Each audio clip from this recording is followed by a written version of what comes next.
just have a few things to talk about today. It has to be about Finidi George. When I started O Nigeria football, the first player I actually did a review on, or should I say, I went through his history, was actually Finidi George. And that was when I checked his history in his time at Ajax Amsterdam, and I saw how much of an impact, how much of a key figure he was in that Ajax team.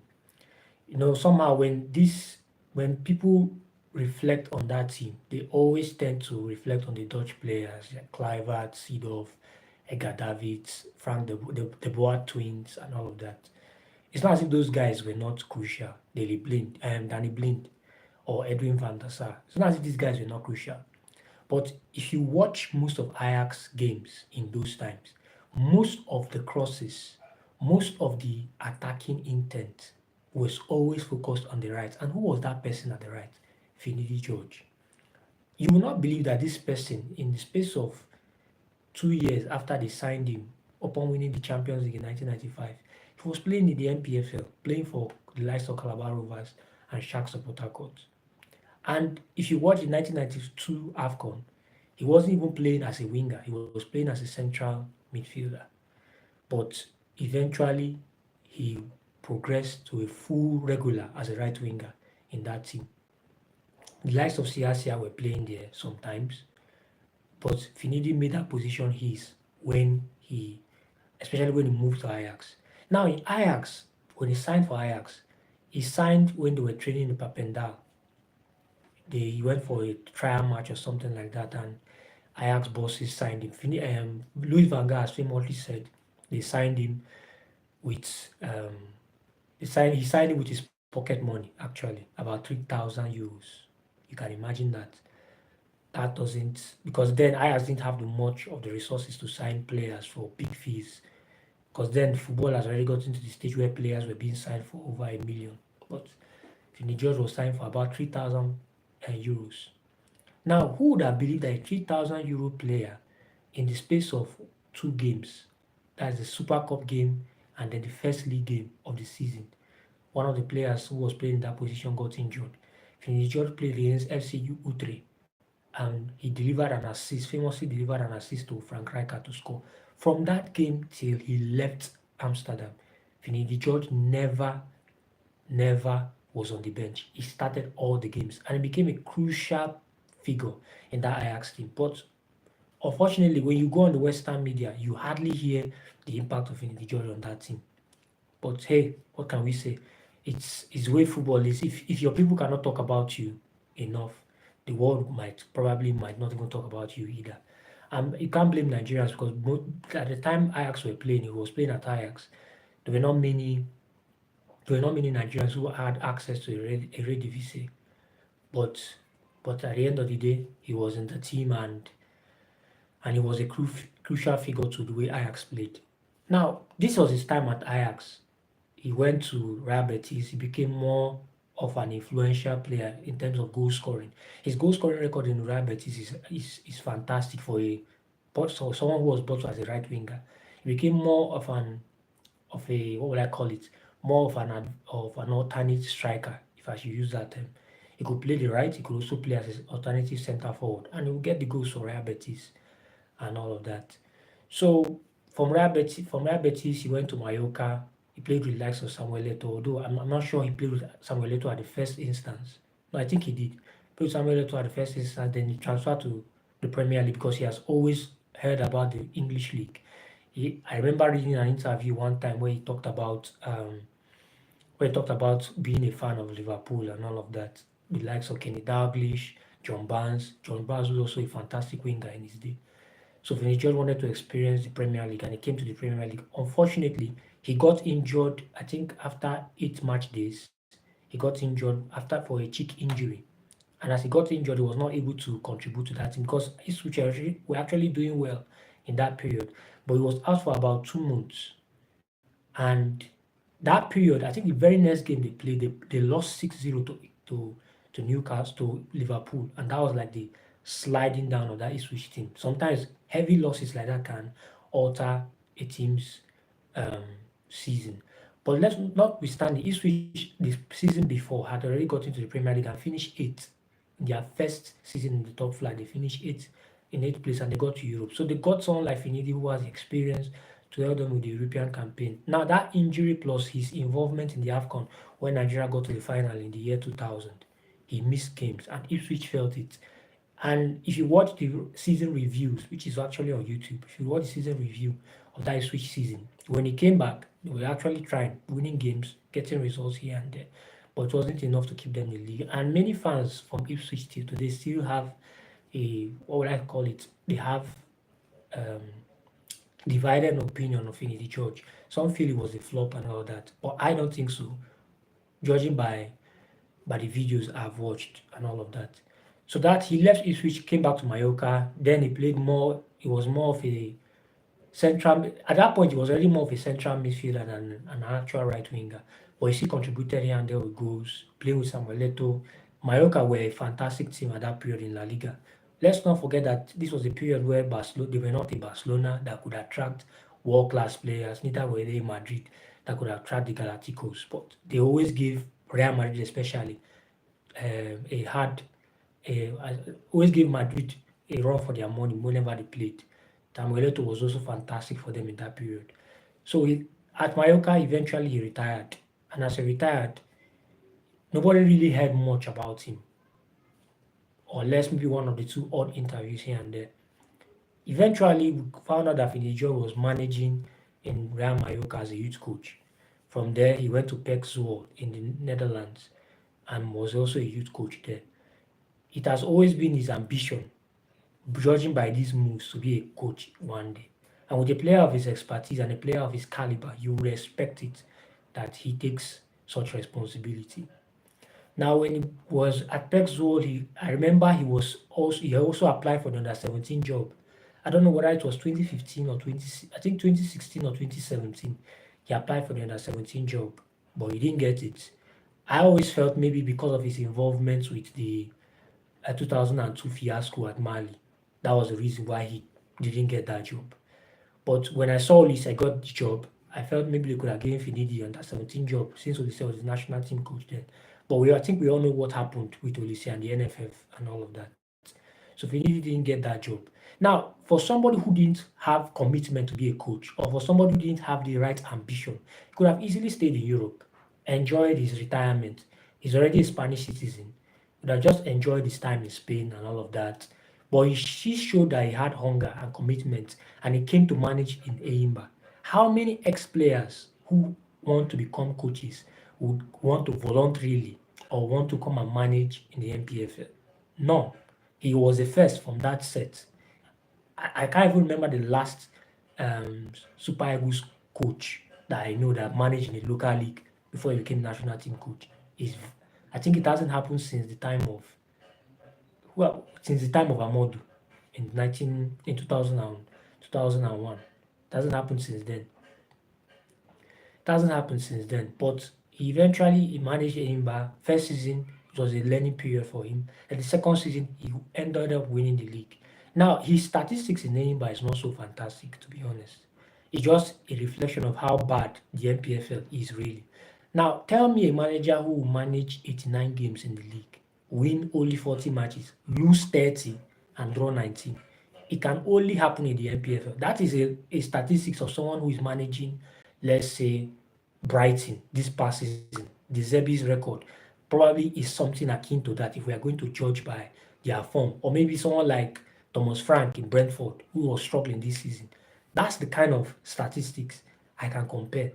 And that's not a statistics of a team that's supposed to be winning. But it just shows that the NPFL has not evolved because it's so predictable. When a team plays at home, most of the time they win. When they go away, most of the time they lose. Can you imagine? In 2024, you will expect that standard of our league should improve. But that's not the case. But not taking away what he achieved, he went on this season, he took them to a position where they were struggling initially, and then they were challenging for the league at a point before he got the national team job. Now I'm jumping. Now let's go back to him after getting the NPL, after getting the Imba job. He was now offered the Nigerian national team job as an assistant, which he gladly took. That shows that he still has commitment, he has passion for the job and all of that. He was assistant to Pesero. Now, Jose Pesero, that is another topic for another day, but I'm just going to touch on it. Jose Pesero was a manager for Sporting Lisbon in 2004, 2005. They got to the Europa League final, UEFA Cup final, which is not the Europa League. Got to the UEFA Cup final in 2005. They played against CSKA Moscow, Chidi Odia's club. Joseph Enakiri was actually his player, and they got to the final. They lost in their home 3-1 to CSKA Moscow. That was like the first of the losses that he was going to get in his career. Now, before that period, Jose Pesero's record as a manager is not so glaring. Now, before he got the Nigerian job, he was managing Venezuela. Now, for anybody who knows football properly, you know that in South America, there are two teams that most of the time are the bottom of everything in football: Bolivia and then Venezuela. Now, tell me which national team will go and hire a coach who was managing Venezuela to manage a top tier team in Africa? I have not heard. If it was maybe he was managing a team like South Africa right now, I would understand, because South Africa are not where they used to be.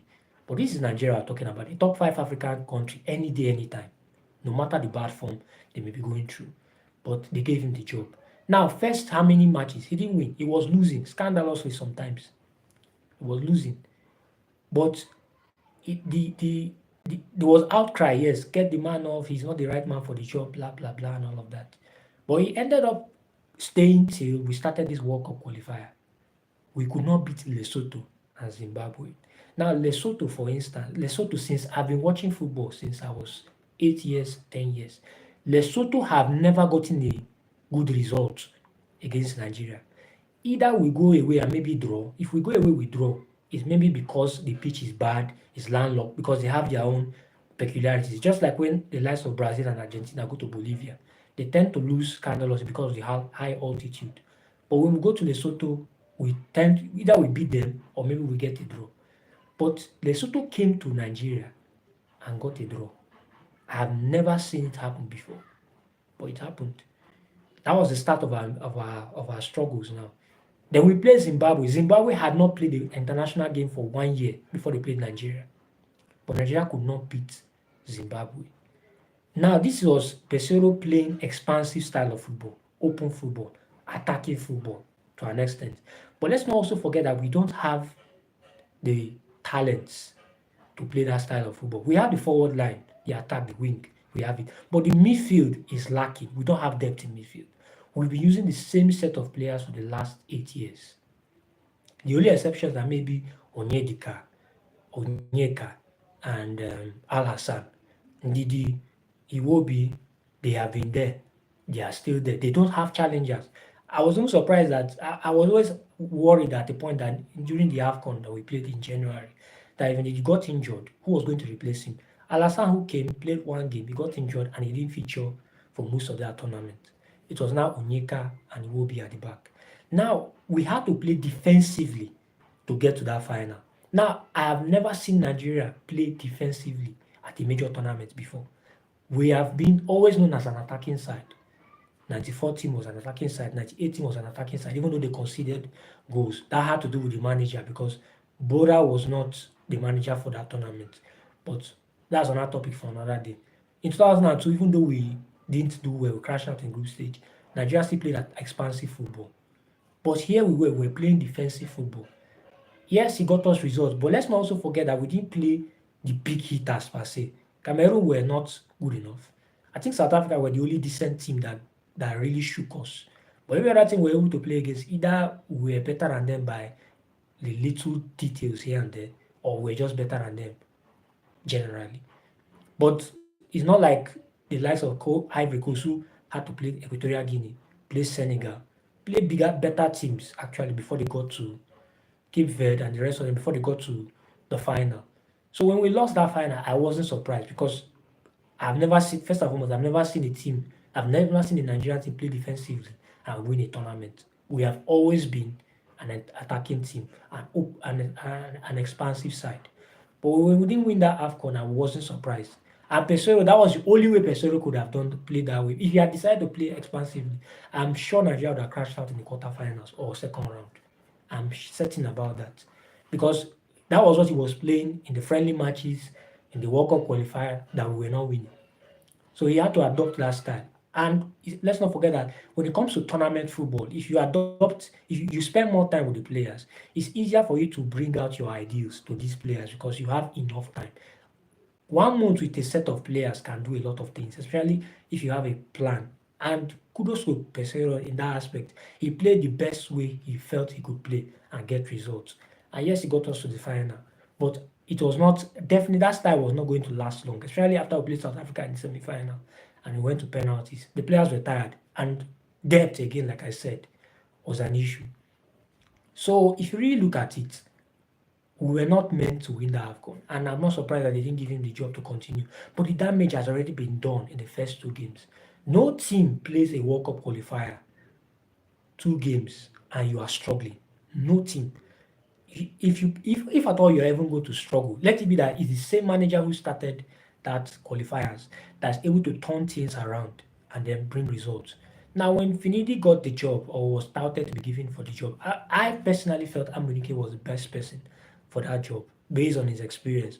But some people were saying, what has Amunike achieved? What did he do when he was manager of Tanzania and all of that? Tanzanian football was nothing to write home about before Amunike was there. Yes, they needed other teams to get to the AFCON, but they still needed his input, they still needed his imprint on that side. And what do you expect for a team that has never been to the AFCON before and a team that don't really have outstanding players? Apart from Samata, who probably many people actually know, there's no other Tanzanian player that has been able to like blossom in Europe or that people are wary of or people know in the continent per se. So it was not surprised that they struggled. I can give an example. Team like Latvia at Euro 2004, nobody knew them per se. Nobody knew them per se, but they got to the Euros and they crashed out in the group stage and they left. So it happens when a new team are coming for the first time at a major tournament and they don't perform well. So back to the Finidi issue. So Finidi was now given the job. I was surprised that he was given the job, but I wanted him to do it. I wanted him to succeed based on his experiences as a youth coach in Europe, and at the same time his success with Eimba. Now you may criticize the fact that the Nigerian league is not among the top 10 leagues in Africa. Fair enough, it's understandable, and that is where you have to blame the NFF themselves for making that call.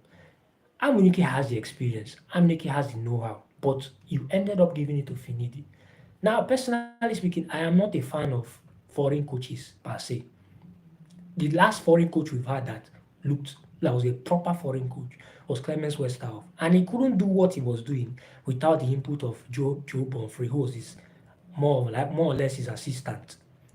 And it's no surprise that because of the time they had to spend in Nigeria and because of the time they had to spend with these players, they had to fail the first AFCON in 1990 coming second, the second AFCON in 1992 coming third, and then winning it in 1994. Now, let's not forget that the same NFA, because that was their name then, the same NFA had wanted to get Westerhoff out from 1990, but because of his political connections, which unfortunately is the game here in Africa, you have to know somebody to get something.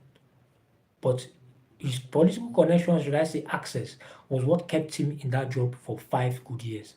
If it was how it is today, Westerhoff should have left after the first AFCON. But he stayed there and eventually he got results. So he got the results, then Bonfrey took over afterwards and went to the Olympics and got a result because of the time he has spent with these players and because they actually profiled Nigerian players, those who could play in the positions. They consider things like, okay, like for instance, this may sound tribalistic in a way in some people's ear because that's how many people sadly have been taught to think. But if you really look at it with an open mind, you will get my point. At the defense, Rostov has once said that he always favored the Igbos for the defense because of their strength, because of their height. I'll give you an example. Uche Okechukwu, Uche Okafor, Chidi Nwanu, these were all strong, rugged guys. If you put, especially he also used to say he used to promise them certain bonuses if they are able to keep a clean sheet and all of that. And if you we all know that if you give an Igbo man money, if you put money on the table for him to actualize a goal, he will give it his all. That was why the likes. That's why if you look at that defense in '94, they were mostly Igbo guys. Now up front, he'll give examples that okay, this tribe are good at this and this, or should I say these are kind of like their mentality when put in certain positions or certain circumstances.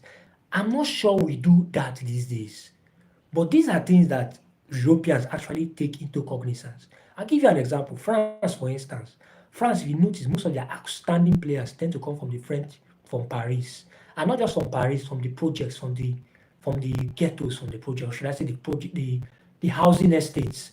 Thierry Henry, Anelka, Mbappe, name them, they all have this similar, what I call it, similar backgrounds. And it also affects the way they see the game and the way they play the game.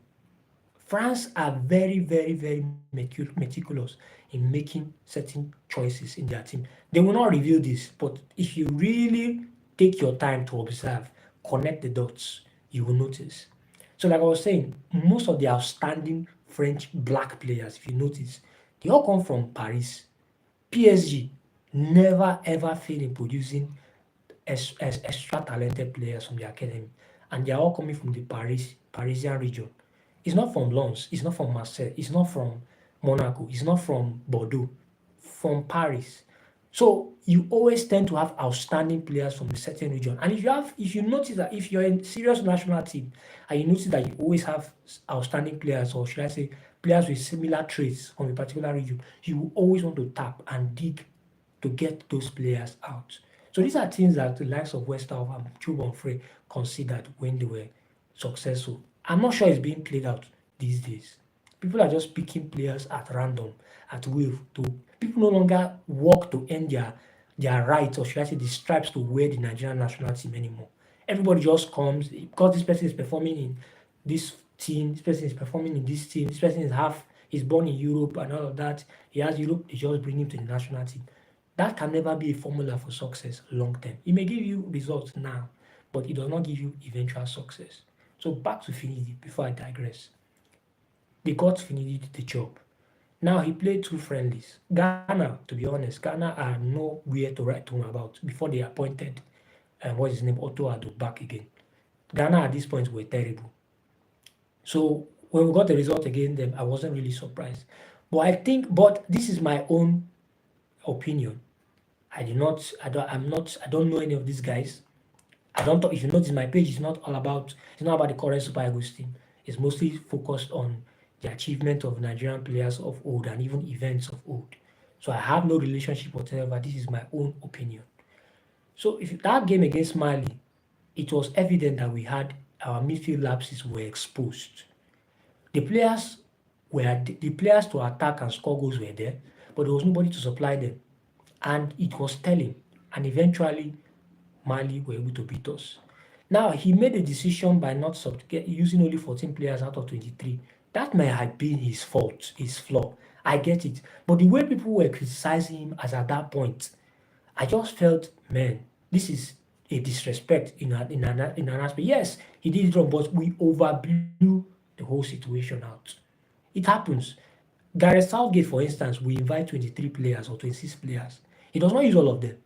That is why someone like Ben White cannot play for the English national team at the moment, because at the end of the day, no matter how he plays for Arsenal, Gareth Southgate will still stick to using John Stones and Harry Maguire, even when Harry Maguire is performing badly. But Southgate will still insist on using Maguire.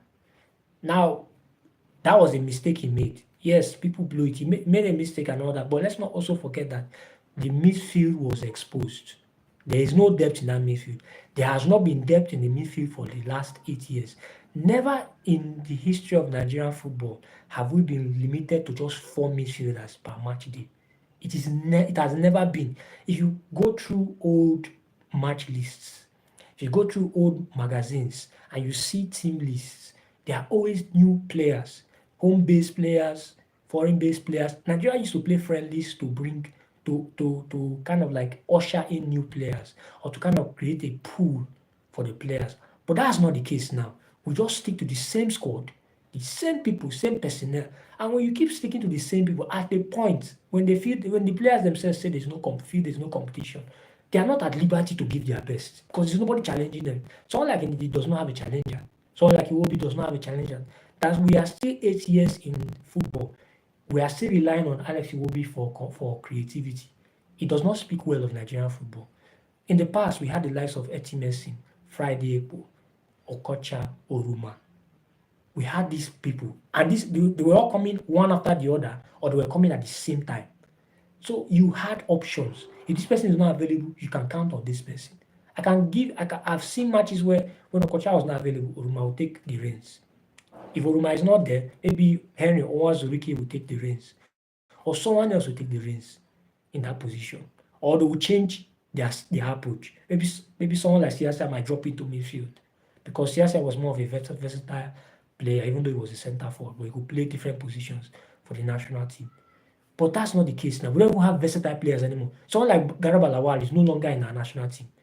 Garaba Lawal was not necessarily the most talented midfielder we've ever produced, but he was versatile. He could play left back, could play central midfield, could play left midfield, could play left wing if need be. That shows versatility. We no longer have such players anymore. We just stick to the same group, the same players, the same players. So personally, I don't think Nigerians like have a broad understanding when it comes to criticizing decisions or criticizing how good or bad a player is or coach is. Sorry, we don't see it from the big picture. That's why when people are just saying Finidi is bad after our draw against South Africa and loss against Benin Republic, I said that's not the main problem. The main problem is the NFF themselves. They were the ones who made the decision. If they felt he was not good enough, and we all knew that Amunike had a better resume, why didn't you give it to Amunike? But you chose Finidi. Now, you didn't even give him time to do anything. You just said 2 games and you sacked him. Now, if you knew you were not going to renew Pesero's contract after the AFCON, why didn't you just announce Finidi as the national team coach? So he knows that, okay, yes, as I'm getting this job, I can afford to make the mistakes in the early friendlies and then go straight to business. But you made him interim. That is conditional, interim. You may be there, you may not be there. Then the whole process took longer than expected. And eventually at the last minute they announced him. Now they announced him, they said Amokachi was the assistant. Amokachi, who has the World Cup qualification twice in a row, has an AFCON medal, has 2 bronze medals. You are now giving him a contract based on pay as you. I've forgotten that whether it was pay as you go or when you are available, will pay you. Who does that? For me, that was the highest form of disrespect. This is somebody who has a proven track record. He has been part of a winning team. He has been part of 2 World Cup teams. You give him his contract, give him his due, but there was no respect there, and that administrative whatever was also a factor in this whole thing. But many people are not really talking about it. They're just talking about how Finidi did not have the courage, did not have the what they call it, was not articulate enough to carry out, to even talk to the press and all of that. He's not a good coach and all of that. Insults, all kinds of insults. Then to add to everything, Victor Osimhen now went on a unguarded barrage.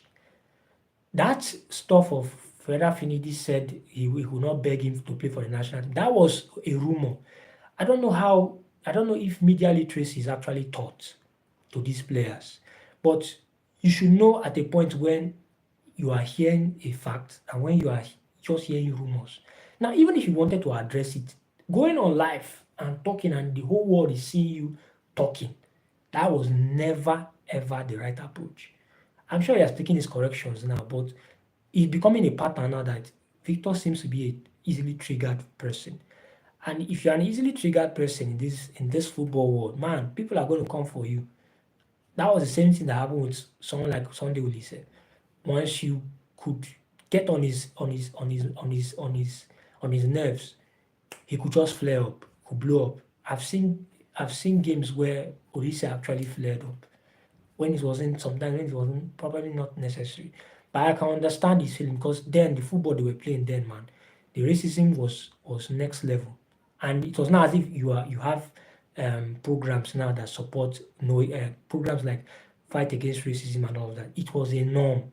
So not everybody, there's a limit to where people can take certain things. But this Osimhen issue now is becoming more of a pattern.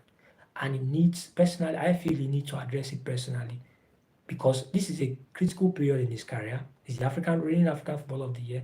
This is a transfer window. He could have handled that issue properly. And then, because teams are looking at him, and if a team who in this era where image is everything, where teams are looking out for their own image, how fans perceive them, how brands perceive them, and they see a player like this coming out, it's crazy. So coming back to the whole um, Finidi George issue, I felt he should have been given time, but I also expected him to have problems like this because right now this is not a good time to be a Nigerian coach. If I'm being very honest, the conditions are not great. You don't have a depth of players to pick from per se. There's no competition per se. I think it's only attack that has competition. The defense is, I don't know. Certain players are not being called up. Akpoguma, for all he plays at the Bundesliga with Hoffenheim, he does not get called up. Even they get to call him up, he's always playing in a different position. That was what Kenneth Roth turned him to a right back when he was playing for when he first started playing for the Nigerian national team. I understand that someone like Boguma was not so keen on playing for Nigeria at the first instance, but now he's available. Use him, use his expertise. He plays consistently for Hoffenheim, but you don't invite him. Olisanda plays consistently for Orlando Pirates. He doesn't get invited, but we're inviting the likes of Tanimu. Tanimu was playing for Benga Insurance and he's playing in Tanzania. Now, since I've been watching Nigerian football, I have never seen a player play in Tanzania and play for the national team. Tanimu is the first person I'm seeing. Even if there has been, either they are playing as in friendlies that are not major friendlies. Let's say Nigeria is playing Namibia. If you invite someone like Tanimu, I will understand. But you are inviting someone like Tanimu for a World Cup qualifier against South Africa. If you notice, the goal they scored, it was from his wing. He was playing right back that day. And he was caught somehow ball watching, if I should use that term. He was caught ball watching. And the South African players, they just went into mesmerized defense and scored that goal. But if you had somebody who was a proper right back like Osai, I was surprised Osai was playing left back that day. If you had Osai playing his right back position and you had a proper left back because of you have depth, there's no way we wouldn't have prosecuted that game differently. But we are limited right now. Nigerian football is limited right now of proper talent. And it has to do with the local league. The league has declined badly. It's hard to believe that in 2009, Heartland got to the Champions League final and they lost to, was it TP Mozambique or Al Ahly? I can't remember at this point. But Heartland got to the Champions League final and lost. Since then, or should I say, was it the semi-finals or something like that? That was the last time a Nigerian team got that far. And since then, from the time Megeri left office, the Pinnick administration, in my opinion, that was the genesis of Nigerian football's problem right now. And it's so sad that the people who caused this problem are not held accountable. People who under their watch the league diminished. Under their watch the under 17 were no longer the under 17 that we knew them for. Under their watch the under 20 collapsed. Under their watch Nigeria Olympic team have not gone for 2 straight Olympic tournaments. Under their still watch, the Super Eagles team for the first time in its history were only having 4 midfielders per match they scored. It is just unfortunate the state Nigerian football is right now. And until it's addressed, nothing is going to change. Nothing is going to change. I don't think even getting a foreign advisor, technical advisor right now is going to change much. You probably get the same result because it's the same players. It's these same players that played the first 2 World Cup qualifiers and couldn't get a result. What gives us the assurance that if they play the remaining 6, that they are going to get results? What gives us the assurance? So something has to change until the board is being held accountable, until the league is improved, until we have grassroots development programs for our youth players, and until people are held accountable if under their watch things are not straightforward. I don't think anything is going to change for Nigerian football. It's so sad because I've been watching Nigerian football since I was 8, 10 years old, and it has never been this bad. I can assure you it has never been this bad. And if it gets worse, we might not even have Nigerian football anymore, to be honest. If it gets worse than this, there might not be any Nigerian football anymore. Because the only people who are actually thriving are the Super Falcons at the moment. the Super Falcons, the under Flamingos, and the under 17s. Those are the ones who are doing well at the moment. And let's not forget that the Super Falcons over the women football over the years have had to endure a lot of suffering, a lot of struggle love. That's the term I like to use, struggle love, where they are not given the required resources to prosecute games, to prosecute tournaments. They don't even get the right attention. When the Super Falcons are playing, there's no much publicity. It feels like if nobody's even playing. It's just so sad. In this time where women football is going, as in, it's just growing rapidly, Nigeria is taking the back seat in all of this. And for how long? For how long, really? It's just quite unfortunate the way things have happened. So, why everybody is lambasting Finidi George? Well, I give him credit for taking the courage to even take the job. For coming to Nigeria first and foremost to even manage an NPFL club. That is a big plus. It has never happened before. He added glitz to it. He added some kind of relevance to it because of his image, because of his personality, what he's able to achieve in European football. But it's quite unfortunate that the result had to come, and the timing of his coming was not great. If he had managed Nigeria 5 years ago, I think he would have gotten better results. But Nigeria right now is not in a good place. So anybody who is coming right now will most, if not struggle, in managing the national team. So this video is not just to but for those who are also criticizing him, I get it, because his press conferences are not the best. I have to be honest. I expected so much more. But at the same time, he has done to the limit he can do. But I still wish we gave our own more time. It's still our own that qualified us for 2 World Cups, and he was never given the opportunity to manage in a World Cup game. And it's quite unfortunate. It's so ironic that the 2 World Cups that he qualified us, that's the late Shaibu Amadu, Nigeria crashed out in the group stages. If he was given time, who knows what he could have done with the 2002 team? Who knows what could have done with the 2010 team? If you notice how the 2010 team, they had to wait till the last day to qualify, depending on Mozambique to get a result against Tunisia. But if you notice how the team played then, if you take your time to go back and watch videos of the Super Eagles in the late 2000s, 2008, 2009, 2010, they were not playing the best brand of football per se, but there was intentional play, there was team play here and there. There were also 1 or 2 exceptional players. I can't say same right now, especially in the midfield. Imagine someone like Mikel now, for all this flake Mikel was getting all those years. Someone like Mikel now is no longer in our national team. There is nobody who comes close at all, both in creativity, both in input, both in impact. None. None. Mikel didn't need to score so many goals, but if you watch the build-up plays of the teams back then, he was also a key player. I posted a video recently on my Instagram page when Nigeria were playing Tunisia. Mikel gave a wonderful pass that led to Victor Obina laying a true ball for Enaramo to score. Me personally, that was the first time I was actually watching that video well. I was at the stadium that day, but I never really observed how that play was built up. It just shows that as much as we knew that Mikel didn't get to the world class level he ought to get, but Mikel was a fantastic footballer, no doubt. And his absence now is also telling, because someone like him, there's no player like him in that team. Iwobi is not that kind of player. And I feel someone like Iwobi needs competition right now if he's going to be a good international player for Nigeria when he retires. So until things change, until these crucial details are addressed, I don't think Nigerian football is going to improve anytime soon. It's quite unfortunate, but I just hope the right bodies will take the right correction and make the right better decisions next time. Because if Nigeria doesn't go to 2026 World Cup, I don't know what's going to be for Nigerian football, because it has never happened where we used to qualify for the World Cup and we did not qualify for 2 straight World Cup tournaments. And besides, it's also unfair to a player like someone like Osimhen, with all he has been able to achieve in Europe. He has never played in the World Cup. Well, he's not the only person in that boat. Someone like Erling Haaland has never played in the World Cup.